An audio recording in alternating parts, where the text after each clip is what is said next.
Bismillahirrahmanirrahim. Assalamualaikum warahmatullahi wabarakatuh.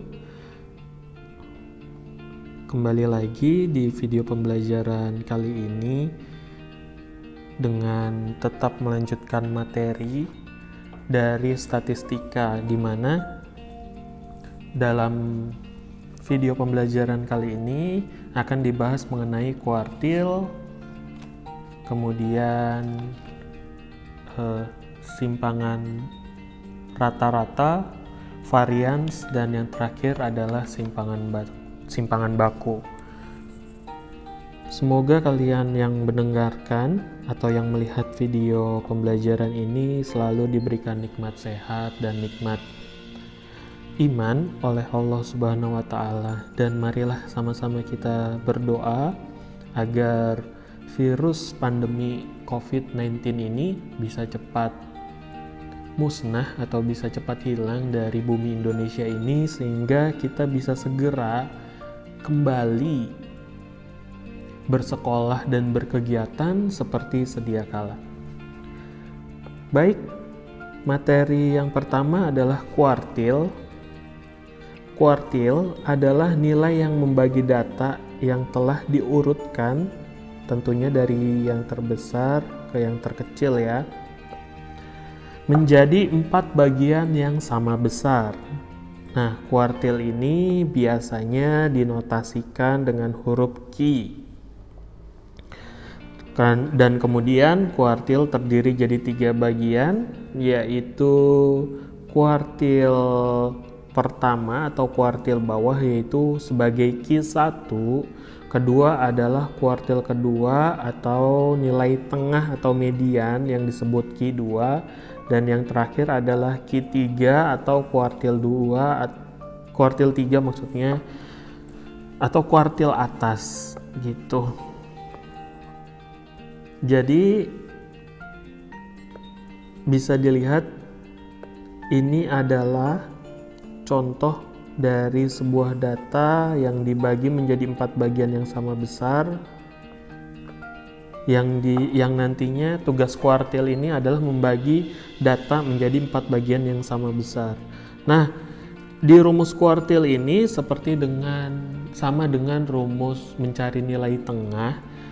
Tentunya ada beberapa bagian atau ada beberapa cara mencari nilai kuartil yang dibagi sesuai dengan banyaknya data.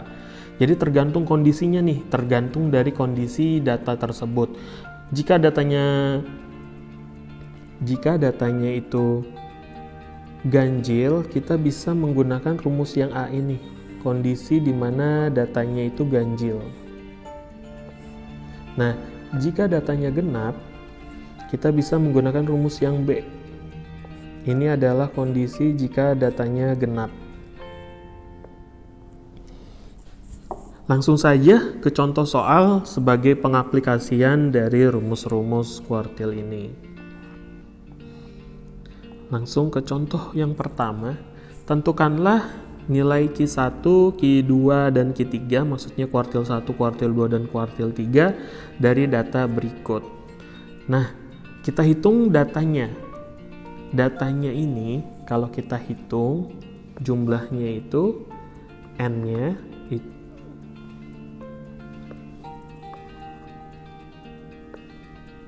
N-nya itu ada 15, yang artinya data ini adalah data ganjil. Seperti itu. Nah, jika datanya ganjil berarti kita memakai rumus yang A gitu. Kita langsung cari saja nilai dari kuartilnya. Yang pertama kita akan cari adalah nilai dari kuartil 1, Q1, di mana rumusnya adalah banyaknya data ditambah 1 dibagi dengan 4. Nah, di sini banyaknya data itu kan 15 ditambah dengan 1 dibagi dengan 4. Maka hasilnya adalah 15 ditambah 1 adalah 16.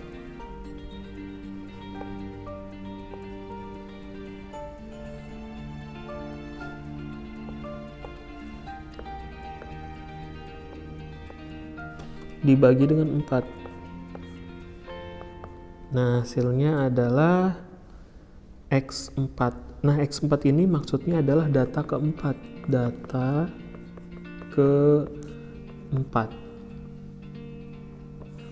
Lanjut, kita cari kuartil 2-nya, Q2. Q2-nya adalah X 2 dikali N tambah 1. N tambah 1. Jadi ini rumus dari kuartil 2-nya. N tambah 1. N-nya kan kita sudah ketahui. N-nya itu 15. Ya sudah, 15 ditambah dengan 1. Kemudian dibagi dengan 4. Sama dengan 15 ditambah 1 itu adalah 16. Kemudian 4 sama 2 nih bisa kita sederhanakan nih, ini jadi 1, ini jadi 2, sehingga 16 dibagi dengan 2 sama dengan X8. Maksudnya adalah data ke-8. Lanjut, kita mencari Q3-nya. Q3-nya adalah X 3 dikali N ditambah 1. 3 dikali N ditambah 1 berarti 3 dikali 15 ditambah 1 dibagi dengan 4 sama dengan X dari 3 dikali 16 dibagi 4. Hasilnya adalah X12. Nah, X12 ini maksudnya apa? Maksudnya ini tuh adalah data ke-12.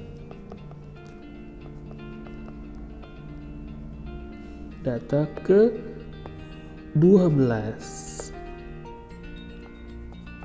Nah, di sini kita sudah mengetahui nih, Q1-nya itu adalah data keempat, Q2-nya adalah data ke-8, dan Q3-nya adalah data ke-12.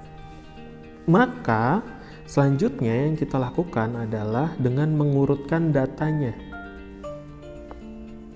Kita mengurutkan datanya dari yang terkecil sampai yang terbesar. Jadi data terkecil itu adalah, pertama itu adalah 43, 45, 46, 50, 56, sebanyak 3 kali 56-nya. Kemudian 60, 67-nya 3 kali.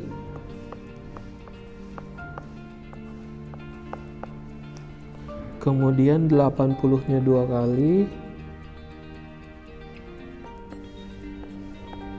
Dan yang terakhir 85-nya 2 kali. Oke. Nah, tinggal kita cari nih. Kita tentukan Q1, Q2, dan Q3-nya. Nah, Q1-nya itu adalah data keempat. Data keempat yang mana sih? Data keempat adalah data yang ini nih. Ini adalah data keempat nih. Nah, ini tugasnya sebagai Q1. Gitu. Kemudian data keduanya yang mana sih? Maksudnya kuartil keduanya yang mana? Q2-nya adalah yang ini nih. Ini adalah kuartil 2, dan yang terakhir kuartil 3-nya itu yang mana? Kuartil 3-nya itu yang ini. Ini sebagai Q3. Nah, mudah kan anak-anak? Jika kalian lihat datanya ini terbagi menjadi 4 bagian yang sama besar. Yang pertama ini, yang kedua ini, ketiga ini, dan yang keempat adalah ini. Di mana data-data ini dibagi dengan 3 bagian, yaitu kuartil 1, kuartil 2, dan kuartil 3. Saya harap kalian paham dengan contoh soal yang pertama ini, di mana menentukan kuartil 1, 2, dan 3 dengan banyaknya data yang ganjil. Langsung saja ke soal yang selanjutnya. Soal selanjutnya itu dengan data genap. Nah, kalau dengan data genap seperti apa sih? Jadi di soal yang kedua ini mengenai kuartil, tentukanlah nilai Q1, Q2, dan Q3 dari data berikut: 1, 3, 3, 4, 5, 6, 7, maksudnya 6 lagi, 7, 8, 8. Nah, kalau kita lihat nih, kalau kita lihat bersama-sama, banyaknya data ini ada 10, berarti N sama dengan 10. Nah, langsung saja nih, kalau seandainya kita tahu N-nya ada 10, berarti rumus yang kita gunakan adalah rumus yang B tadi. Dan kalau kita perhatikan bersama-sama, data ini juga sudah urut ya, dari yang terkecil sampai yang terbesar. Data ini itu sudah urut dari yang terkecil sampai yang terbesar, jadi tidak harus kita urutkan lagi seperti soal yang tadi. Kalau yang tadi kan soalnya itu belum urut, makanya harus kita urutkan. Nah, kalau soal ini datanya sudah urut, jadi tidak usah kita urutkan. Oke, langsung saja kita mencari Q1-nya. Q1-nya itu adalah X N ditambah 2 dibagi 4. Nah, N-nya kan kita sudah tahu nih, N-nya itu 10 ditambah 2 dibagi dengan 4. Nah, hasilnya adalah 12 dibagi 4. X-nya itu adalah 3. Nah, di sini berarti ini adalah data ketiga.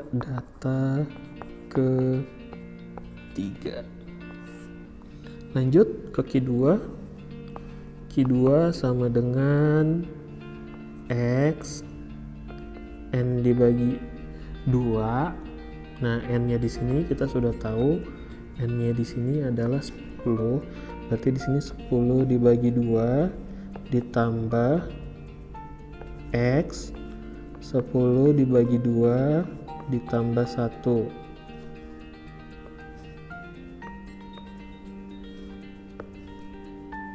10 dibagi 2 ditambah 1, kemudian dibagi dengan 2, sama dengan X5 ditambah X6 dibagi 2. Nah, maksudnya apa nih kalau seperti ini? Maksudnya adalah data ke-5 ditambah data ke-6 dibagi 2. Seperti itu. Nah, lanjut kita mencari Q3-nya atau kuartil ketiga. Kuartil ketiganya itu adalah X 3 dikali N, berarti 3 dikali 10 ditambah 2 dibagi dengan 4, sama dengan 32. X 32 dibagi dengan 4 sama dengan X8. Maksudnya adalah data ke-8.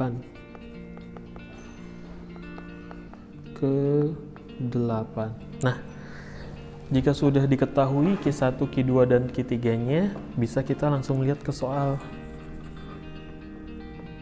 Di soal kita ketahui bahwa Q1-nya adalah data ketiga. Data ketiganya adalah ini nih.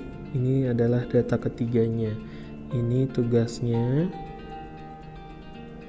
Biar nggak nyaru, kita pakai warna yang berbeda. Kita pakai warna merah deh. Ini adalah Q3-nya nih. Maksudnya ini adalah Q1-nya nih. Ini Q1-nya. Seperti itu. Q1-nya adalah 3 atau data ketiga, dan kebetulan data ketiganya ini adalah 3. Nah, Q2-nya adalah data ke-5 ditambah dengan data ke-6, berarti ini nih. Kemudian dibagi 2, ini Q3-nya. Ini adalah Q3. Data ke-5 ditambah data ke-6 dibagi 2, berarti 5 ditambah 6 dibagi 2 sama dengan 5,5. Nah, data ketiganya adalah ini. Maksudnya Q3, ini Q2. Q3-nya adalah 7. Seperti itu. Berarti bisa kita ketahui kuartil 1 sama dengan 3, kuartil 2 sama dengan 5,5, dan yang terakhir kuartil 3 sama dengan 7. Oke, itu adalah penjelasan mengenai kuartil. Kita lanjut ke materi yang selanjutnya, pembahasan yang selanjutnya. Kelebihan. Baik, pembahasan yang selanjutnya adalah simpangan rata-rata. Simpangan rata-rata. Simpangan rata-rata itu apa sih definisinya? Simpangan rata-rata adalah jarak antara data menuju rata-ratanya. Nah, simpangan rata-rata itu rumusnya SR sama dengan 1/N dikali dengan jumlah dari nilai mutlak datanya dikurangi rata-rata dari banyaknya data, dari mean-nya dari si datanya itu. Mungkin belibet ya, kalau belibet langsung aja ke contoh biar kalian bisa lebih mengerti. Jadi di contohnya ini adalah tentukan nilai simpangan rata-rata dari 5, 6, 8, 5, 7. Jadi ada data nih, datanya itu ada 5, 6, 8, 5, 7. Datanya ini ada 5 buah. Nah, kita disuruh menentukan simpangan rata-ratanya. Yang jelas N-nya ini adalah 5. Seperti itu. N-nya 5, hal yang pertama kita lakukan adalah kita mencari dari si mean-nya ini, rata-ratanya ini, rata-rata dari data yang ada.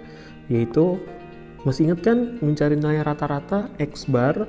X bar itu sama dengan jumlah banyaknya data dibagi dengan banyaknya data. Jadi banyaknya data ini kita jumlahkan dulu.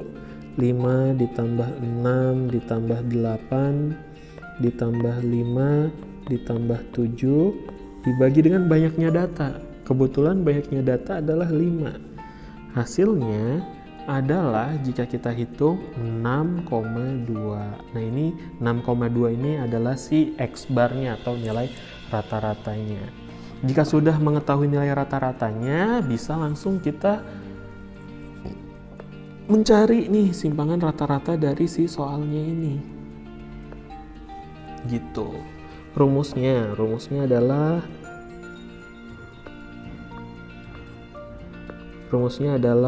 SR sama dengan nilai mutlak dari datanya dikurangi rata-ratanya. Jadi seperti ini nih.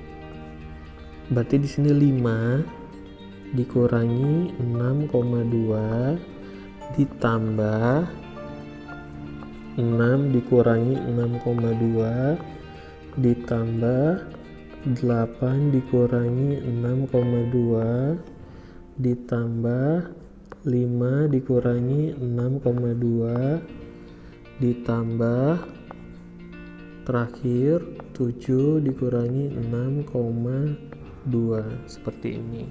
Nah, kemudian dibagi banyaknya datanya, dibagi dengan banyaknya data adalah 5. Gitu.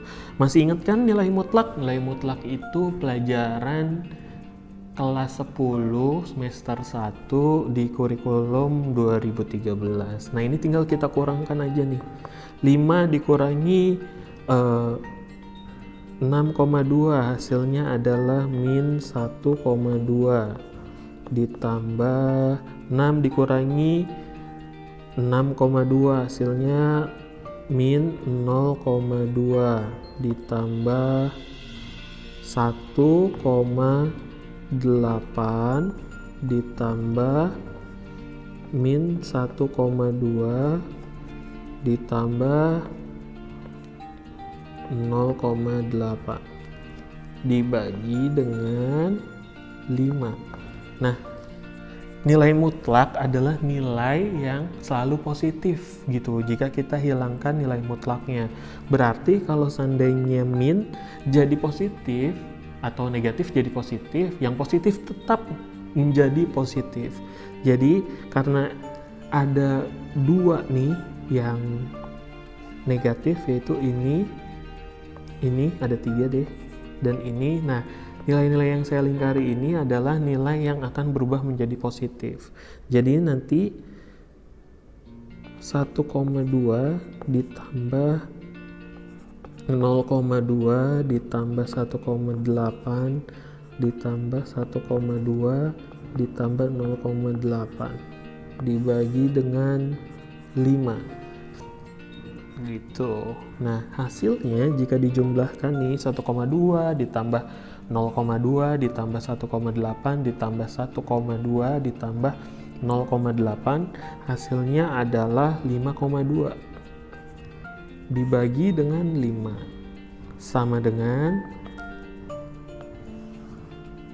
1,04. Nah, 1,04 ini adalah SR-nya.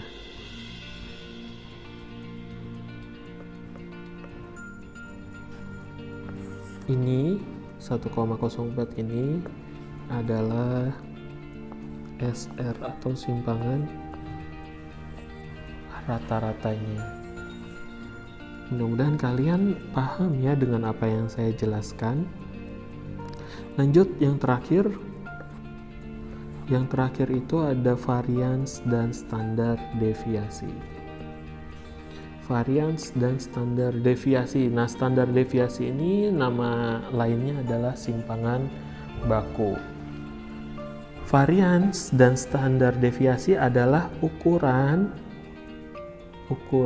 keragaman data statistik yang paling sering digunakan. Nah, standar deviasi adalah akar kuadrat dari varians. Standar deviasi adalah akar kuadrat dari varians. Jadi, jika kita mengetahui satu saja, entah varians atau standar deviasi, itu langsung ketemu dari dua-duanya gitu. Karena varians dan standar deviasi ini mempunyai hubungan, yaitu standar deviasi merupakan akar kuadrat dari varians. Nah, ini adalah rumusnya. Rumus varians adalah S kuadrat sama dengan N sigma I ke N sama dengan 1, di mana XI data ke I dikuadratkan dikurangi dengan nilai rata-rata dibagi dengan banyaknya data. Begitu juga rumus standar deviasinya atau simpangan bakunya bisa dilihat. Nah, langsung saja ke contoh ya, biar bisa langsung nih mengerti. Kalau ngeliat rumus kan kayaknya wah menjelibet nih, tapi ketika kita mengaplikasikan rumusnya, insya Allah nggak akan pusing. Nah, jadi di contohnya varians dan ragam dari data 4, 5, 4, 6, 4, 3, 5, 2, 3, 4 adalah, nah di sini sudah saya cantumkan rumus varians dan rumus standar deviasi. Tinggal kita lihat saja nanti ke rumusnya. Gitu. Yang pertama yang harus kita cari tahu dulu adalah banyaknya data. N-nya, N dari data ini itu ada 10. Kemudian setelah kita tahu N-nya ada 10, kita cari nilai rata-rata dari banyaknya data itu. X-bar-nya berarti 4 ditambah 5 ditambah 4 ditambah 6 ditambah 4 ditambah 3 ditambah 5 tambah 2 ditambah 3 ditambah 4 dibagi dengan 10. Hasilnya adalah 40. Kalau ini dijumlahkan semua, 40 dibagi 10 sama dengan 4. Nah, sudah nih kita tahu nih 4 itu adalah nilai rata-rata atau X-bar-nya. Ketika kita sudah tahu X-bar-nya adalah 4, Maka langsung kita eksekusi. Yang pertama kita cari variansnya dulu. Kita cari varians dulu. Varians itu kan S kuadrat sama dengan data pertama. Data pertama dikurangi dengan nilai rata-ratanya, kemudian dikuadratkan. Jadi data pertamanya itu adalah 4 kan? Dikurangi nilai rata-ratanya 4 juga, kemudian dikuadratkan. Ditambah data kedua, 5 dikurangi nilai rata-ratanya, kemudian dikuadratkan. Kemudian lagi 4 dikurangi 4 kuadrat, ditambah 6 dikurangi 4 kuadrat, ditambah 4 dikurangi 4 kuadrat, ditambah 3 dikurangi 4 kuadrat, ditambah 5 dikurangi 4 kuadrat, ditambah 2 dikurangi 4 kuadrat, ditambah 3 dikurangi 4 kuadrat, ditambah 4 dikurangi 4 kuadrat. Nah, mereka semua ini dibagi dengan 10. Saya taruh 10-nya di sini aja ya. Mohon maaf nih, tulisannya kebesaran jadinya nggak bisa jadi satu baris. Tapi kalau kalian ingin mencatat di buku kalian, usahakan mereka semua ini jadi satu baris. 4 dikurangi 4 berarti 0 kuadrat, ditambah 5 dikurangi 1 adalah 1 kuadrat, ditambah 4 dikurangi 4 adalah 0 kuadrat, ditambah 6 dikurangi 4 adalah 2 kuadrat, ditambah 4 dikurangi 4 adalah 0 kuadrat, ditambah 3 dikurangi 4 adalah min 1 kuadrat, ditambah 5 kurang 4 adalah 1 kuadrat, ditambah min 2 kuadrat, ditambah min 1 kuadrat, ditambah 0 kuadrat.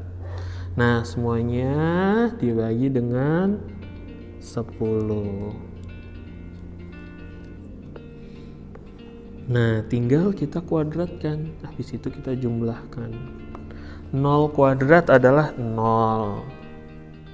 1 kuadrat tetap 1, tetap 0. 2 kuadrat adalah 4, ditambah 0. Min 1 dikuadratin adalah 1, ditambah 1, ditambah 4, ditambah 1, ditambah 0.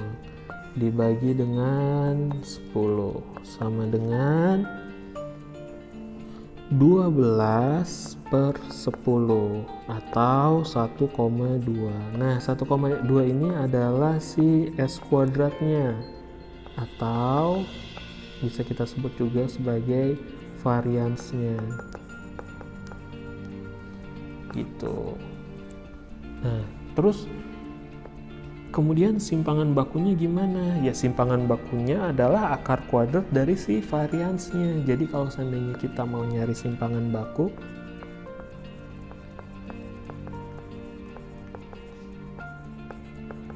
tinggal kita kasih akar saja ke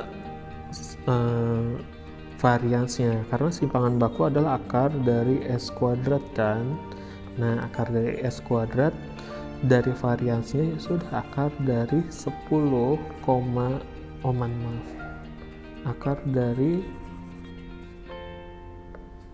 12 per 10, atau bisa ditulis juga akar dari 1,2. Nah, ini adalah ini adalah simpangan bakunya.